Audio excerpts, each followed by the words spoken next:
Everybody, welcome to back to basic concept.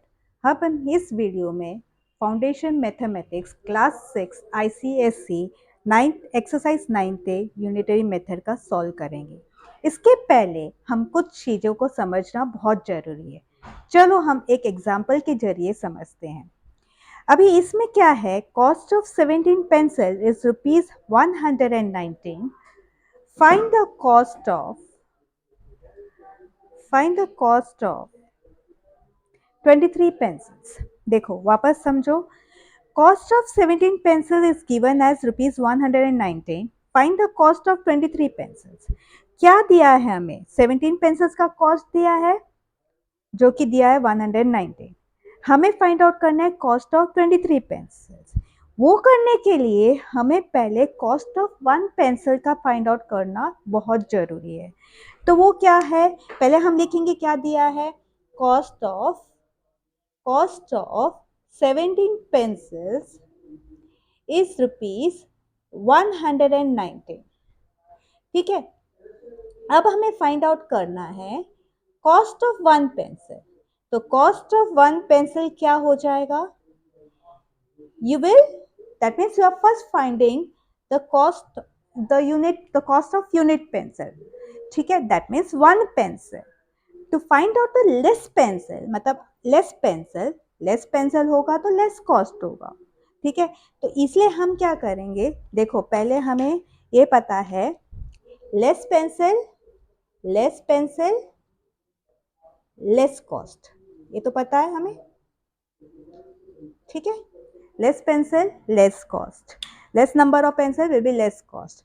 तो हम क्या करेंगे, इक्वल टू, हम इसके लिए लेस पेंसिल लेस कॉस्ट और लेस फाइंड आउट करने के लिए वी विल डिवाइड। क्या करेंगे? We will divide. तो अभी क्या करेंगे, 119 डिवाइड बाय 17 करेंगे। ठीक है, so what we are going to get, will just cancel it, 7 equal to ₹7। ठीक है, तो अब वापस बोल रही हूँ, हमें क्या दिया है, कॉस्ट ऑफ 17 पेंसिल दिया है, तो हम वो लिखेंगे। To find out the cost of 23 pencils, we will first divide less pencil, less cost. To find out less pencil, we will divide. Okay. Now we will find out the cost of 23 pencils. Cost of 23 pencils equal to, अभी जो rupees एक pencil का cost 7 है, तो 23 pencils का cost क्या होगा, 7 into 23। ठीक है, कॉस्ट ऑफ 1 पेंसिल तो मिल गया, तो 7 इंटू 23। ठीक है, तो अभी हमने क्या किया, what we have to do, more pencils हमें फाइंड आउट करना है, more pencils more cost, more pencils more cost, more pencils more cost. इसके लिए हमें मल्टीप्लाई करना पड़ेगा। क्या करना पड़ेगा? मल्टीप्लाई करना पड़ेगा।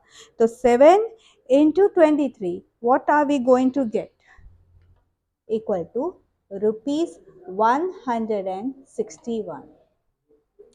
ठीक है, तो अभी हमने क्या किया, पहले हमें इस फाइंड आउट करने के लिए, the cost of 23 pencils find out करने के लिए हमने क्या फाइंड आउट किया, cost of 1 pencil. So we need to first find out the value of 1 unit. तो उसके लिए हमें पहले divide, to find out less we will divide, to find out more we will multiply. So this is what a unitary method. It is based on two concept. What is it? Concept क्या है? पहला concept है unitary method का concept क्या है? ये है unitary method. So we are solving it by, we have solved it by unitary method. तो पहला concept हमने क्या किया? To find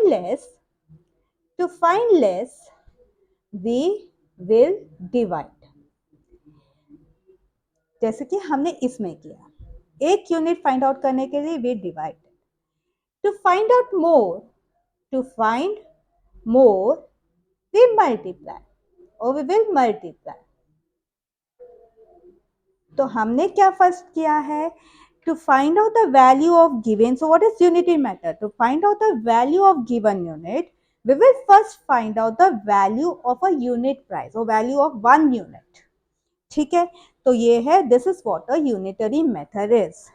To find less, we will divide. To find more, we will multiply. तो इसके लिए हम क्या करते हैं पहले? We first find out in this method, हम पहले we will first find out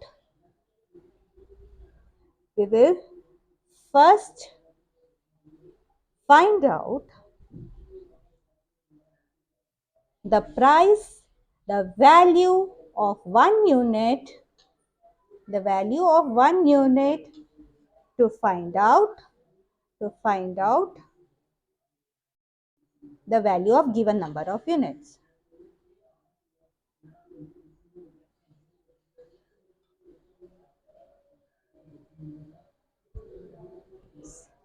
ठीक है.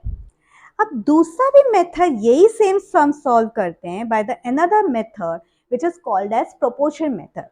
See, there are two method of proportion, two types of proportion. ठीक है. लेकिन आपके सिलेबस में अभी 6th स्टैंडर्ड के लेवल में there is one type of proportion that is direct proportion, लेकिन हम दोनों को जानेंगे. ठीक है, for your understanding, because in higher classes for you 2 methods will come. ठीक है, तो पहले आप इसमें इस एग्जाम्पल के जरिए समझ से. Same example, cost of 17 pencil is ₹119. Find the cost of 23 pencils. ये तो हमने यूनिटरी मेथड से कर लिया, अब प्रोपोर्शन मेथड से करेंगे. ठीक है, तो ये करने के लिए पहले मुझे एक बात बताओ, if the number of pencils are more, cost will be more और yes less? It will be definitely more. So more number of pencils, more number cost. ठीक है, दिस इज व्हाट, दोनों बढ़ रहे हैं. ठीक है, चल, this is what a direct proportion. Direct proportion क्या होता है? जब एक क्वांटिटी इंक्रीज होता है, the other quantity also increases. More number of pencils, more cost. Less number of pencils, less cost. ठीक है, तो मतलब एक क्वांटिटी इंक्रीज हुआ तो दूसरा क्वांटिटी भी इंक्रीज होगा. अगर दूसरा क्वांटिटी डिक्रीज हो, अगर पहला क्वांटिटी डिक्रीज हुआ तो दूसरा क्वांटिटी भी डिक्रीज होगा. ठीक है, अभी इसको हम कॉलम में करेंगे. जैसे ये है, क्या दिया है? पेंसिल्स और कॉस्ट. ठीक है, पेंसिल्स क्या दिया है? 17 पेंसिल्स, और कॉस्ट दिया है 119. ठीक है, अब cost of 23 pencils we have to find out. Keep it as x. तो हमें ये भी लिखना है, let the cost of 23 pencils be x. ठीक है, वो हम लिखेंगे. ठीक है, अब हमें प्रोपोर्शन मेथड, हम अभी ratio of the like terms करेंगे. ये पेंसिल का लाइक टर्म्स करेंगे, 17:23. ठीक है, is always equal to the ratio of the other quantity. So 119:x. So वही करेंगे मेथड जैसे आपने सीखा है.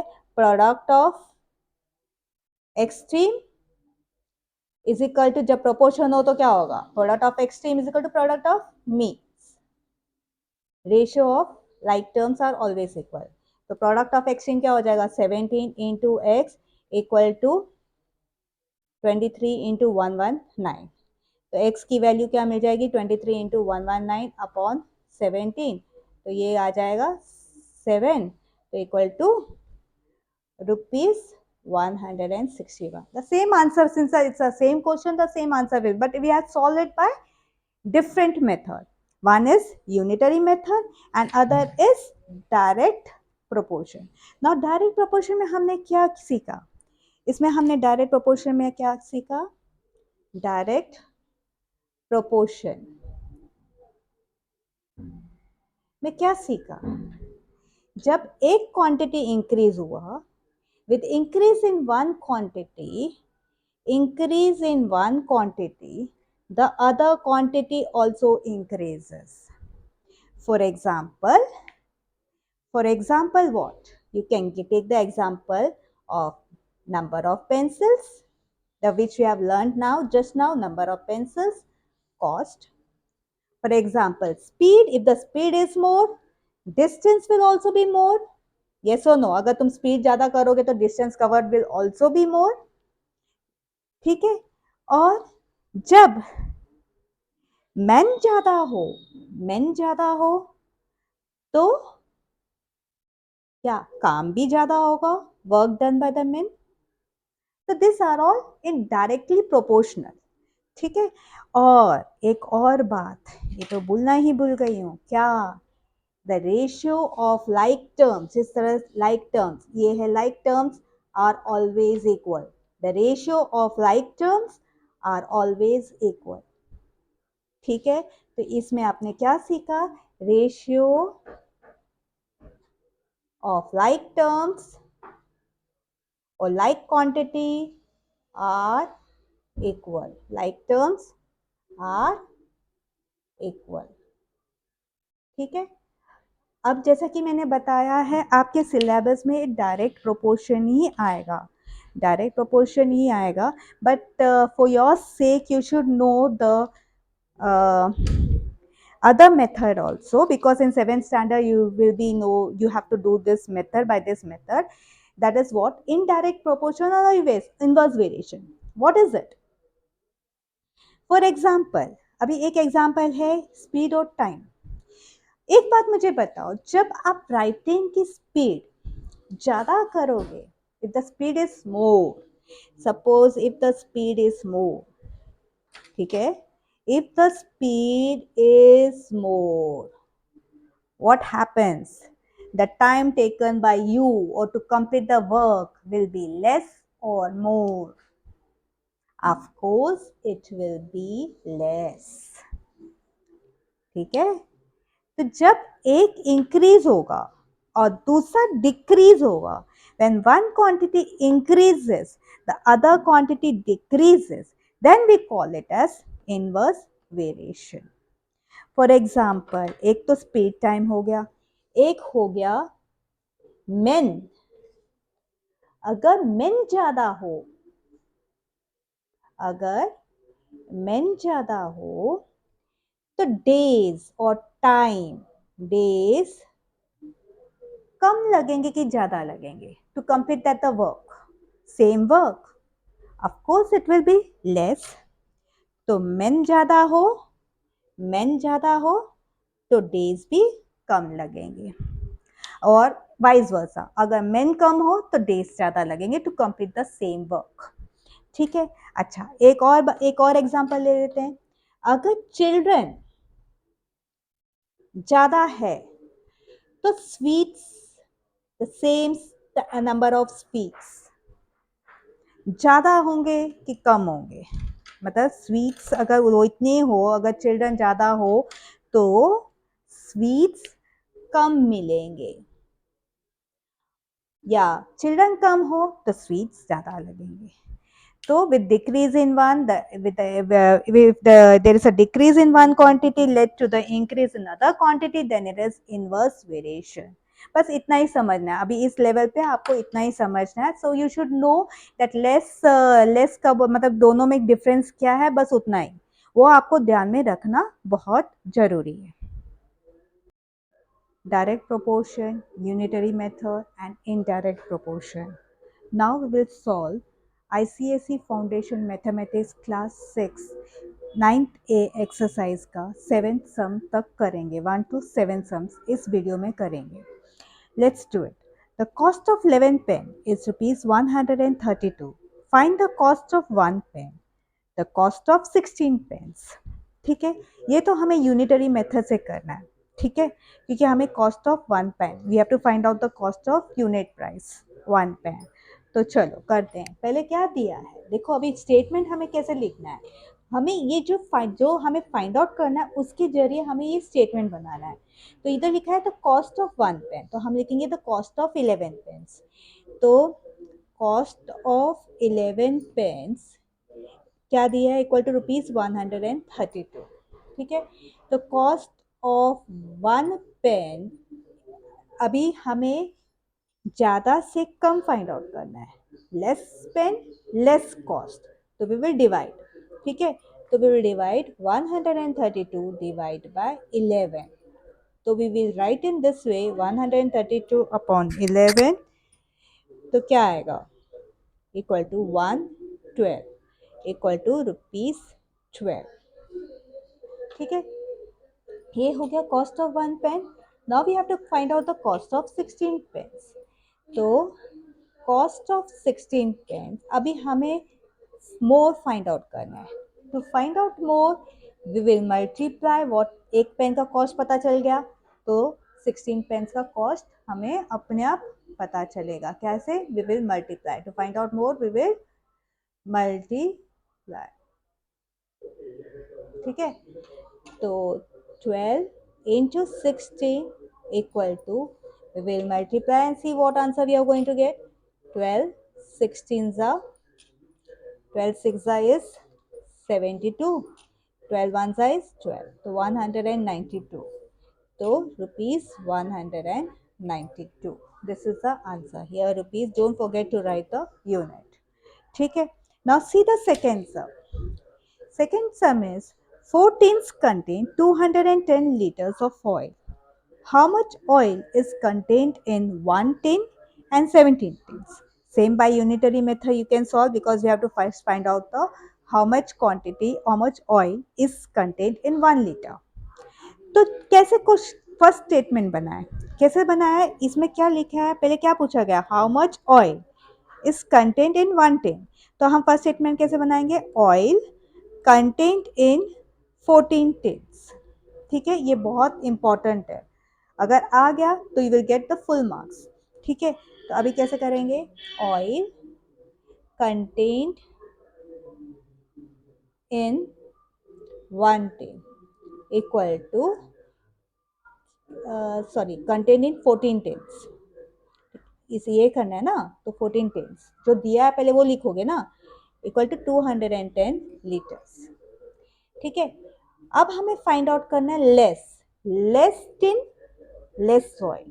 ठीक है, ऑयल कंटेंट इन 1 टिन, तो वो कैसे फाइंड आउट करेंगे, to find out less we will divide. तो what we are going to get, it's going in 7 tables, so it's what, 15. So we'll get it as 15 liter. Don't forget to write the unit. ठीक है, now we'll write oil contained in 17 tins equal to 17. To find out more, we will multiply 17 into 15 or 15 to 17 is one and the same. चलो multiply करते हैं, 17 15 जा 7 5 जा 30, 7 5 जा is 35, 17 5 जा is 85, 0, तो क्या आएगा 255 लीटर. ठीक है, now see the next question, third question. On 16 liters of diesel, a car runs 192 kilometers. How many kilometers will it run on 1 liter and 5 liters? ठीक है, again this we will solve it by unitary method. Why? Because we have to first find out the unit, how many kilometers it will run in 1 liter. ठीक है, तो unitary method करेंगे. अब कौन से statement बनाएंगे, क्या पूछा गया, how many kilometers. So I can write distance और kilometer also you can write. Distance car runs on 16 litre. ठीक है, तो इस तरह से बनाएंगे, distance car runs on 16 liter of petrol equal to क्या, कितना दिया है, 192 किलोमीटर. ठीक है, distance car runs on 1 liter of petrol equal to क्या करना है? We have to find out less. To find out less, we will divide. So 192 divided by 60. What we are going to get? 112. 12 kilometer. Okay. Now we have to find out the distance it runs. It will run on 5 liters of petrol. Since we know 1 liter of petrol, 1 liter में इतना run होता है, तो 5 liter में कितना run होगा? We will multiply. To find out more, we will multiply. The distance car runs on 5 liter of petrol equal to 12 into 5 equal to 60 kilometer. 12 5 are 60 kilometer. This is the answer. Now see the next question, fourth question. If 8 kg of rice costs rupees 420, what will be the cost of 18 kg of rice?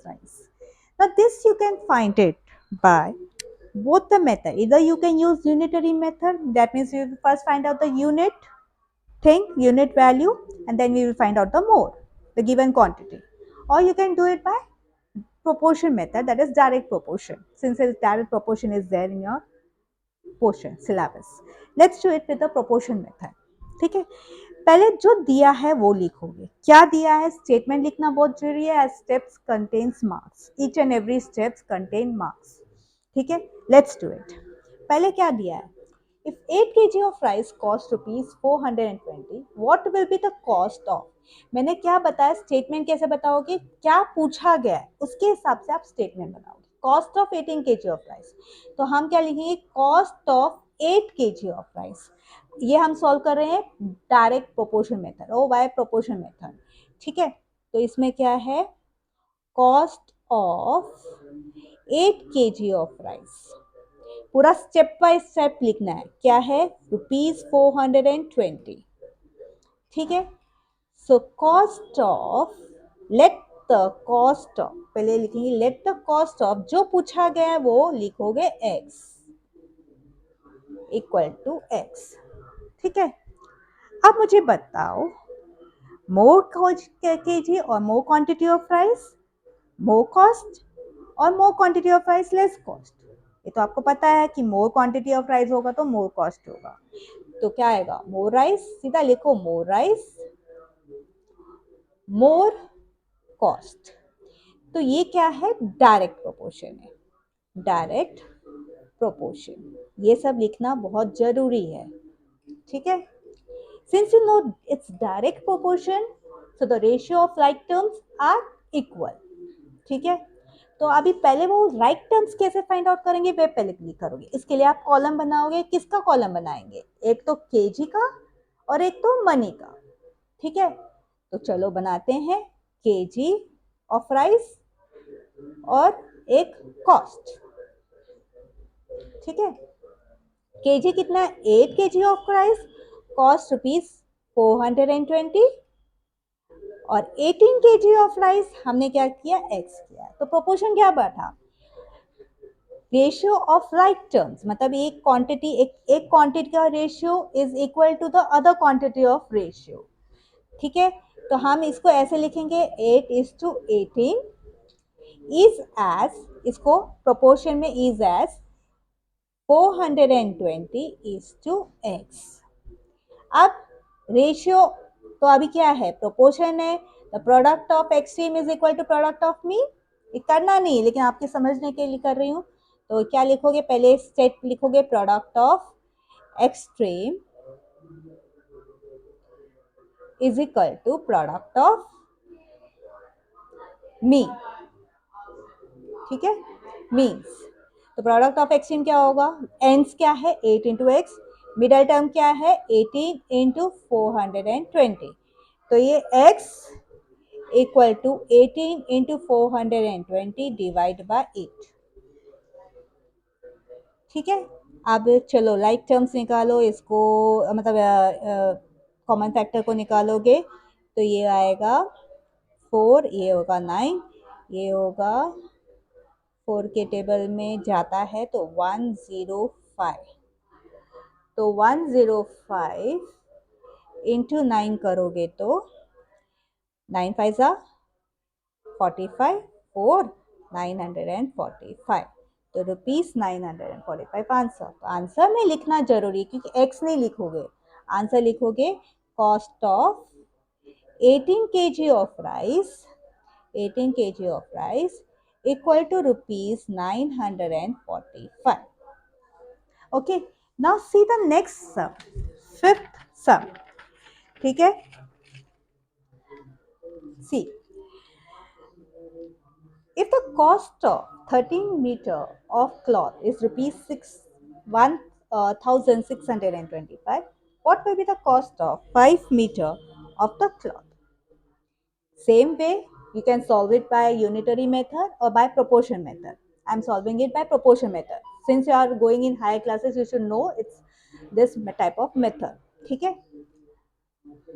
ठीक है। अब कैसे find out करना है, statement कैसे लिखोगे, जो पूछा गया उसके जरिए। What will be the cost of 5 metre of cloth, तो जो पूछा गया उसके हिसाब से कॉस्ट ऑफ क्या दिया गया 13 metre of cloth equal to ₹1,625, ये हो गया। अब क्या पूछा गया, let the cost of 5 metre of cloth equal to x.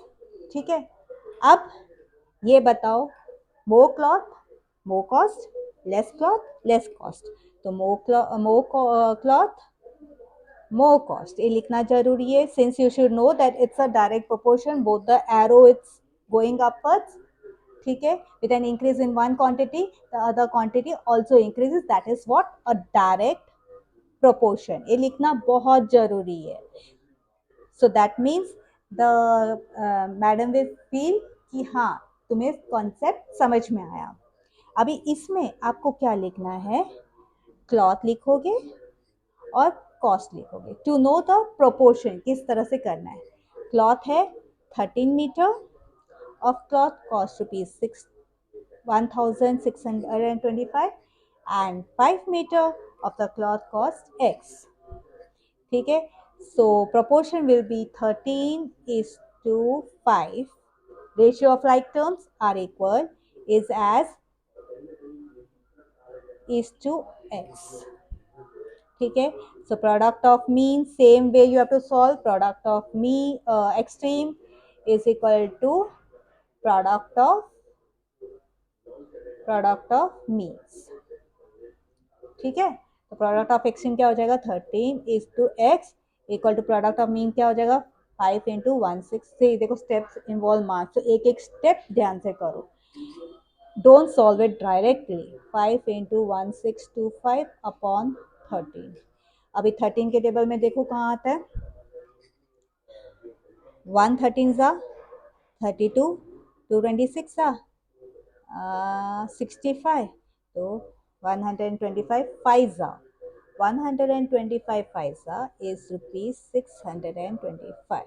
Answer is cost of, you have to write that cost of 5 meter of cloth equal to ₹625। ठीक है, ठीक है। अब see the next sum, sixth sum।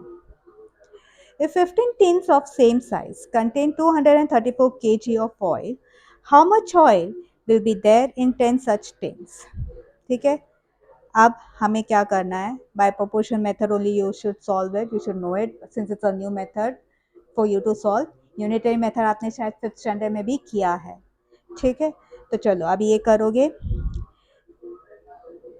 देखो अभी हमें क्या दिया है, oil will be there in 10 such tins, तो oil will be there in 15 tins, oil there in 15 tins।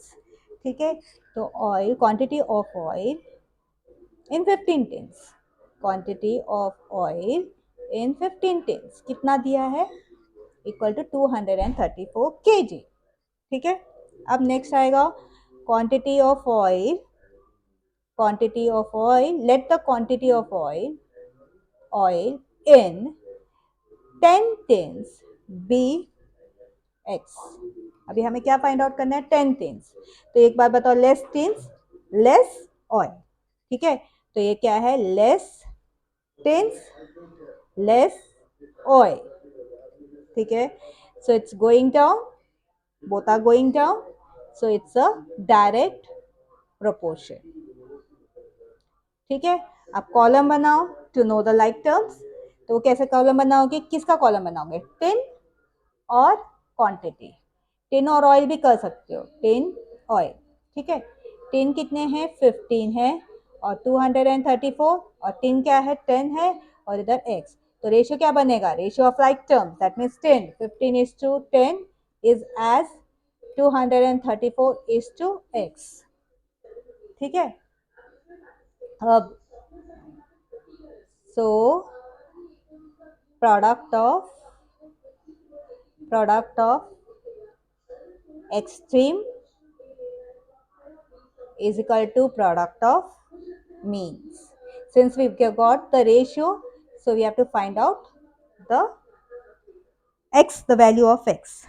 ठीक है, प्रोडक्ट ऑफ एक्सट्रीम क्या हो जाएगा, 15 into x equal to 15 into n's and middle terms 234 into 10.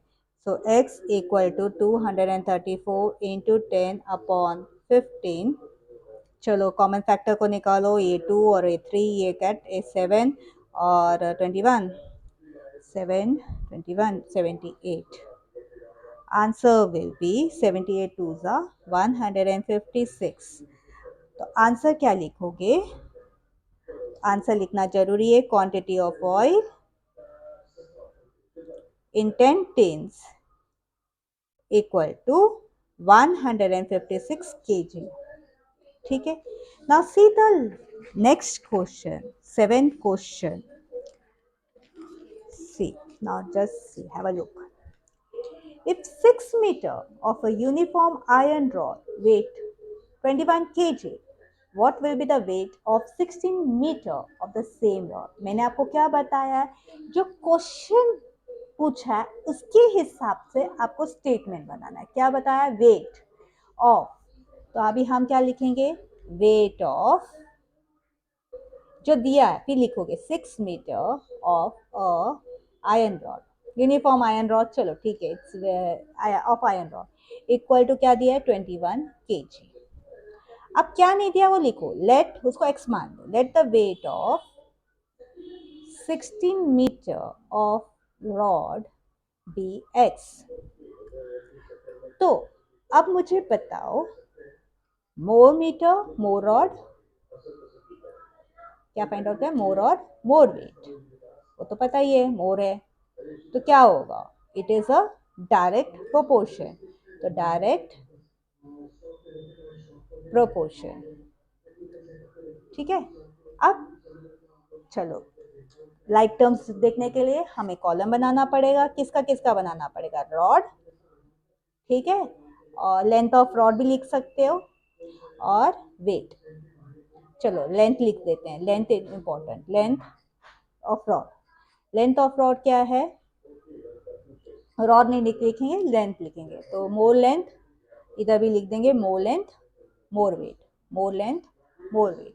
तो लेंथ क्या है, क्योंकि दोनों, इसका भी तो वेट ऑफ रॉड है, लेंथ है, तो 6 मीटर, 6 मीटर का वेट है 21 kg, तो 16 मीटर का वेट है x। तो अभी प्रपोज वो क्या बैठेगा, 6 ratio of the right terms is as ratio of the weight. तो प्रोडक्ट ऑफ एक्सट्रीम वही सेम है, product of extreme is equal to product of means. ठीक है, तो प्रोडक्ट ऑफ एक्सट्रीम क्या हो जाएगा, 6 इंटू एक्स एंस equal to 16 into 21, product of middle term. तो x is equal to 16 into 21 upon 6, तो क्या आएगा, ये आएगा 2 और ये आएगा 7, ये आएगा 8, 8 7 इज 56। तो आंसर लिखोगे weight of 16 meter of rod equal to 56 kg. ठीक है? I hope you have understood the concept. If you have any doubt, do comment it down below. If you like the video, do subscribe and share it with your fellow classmates. I will see you in the next video. Bye.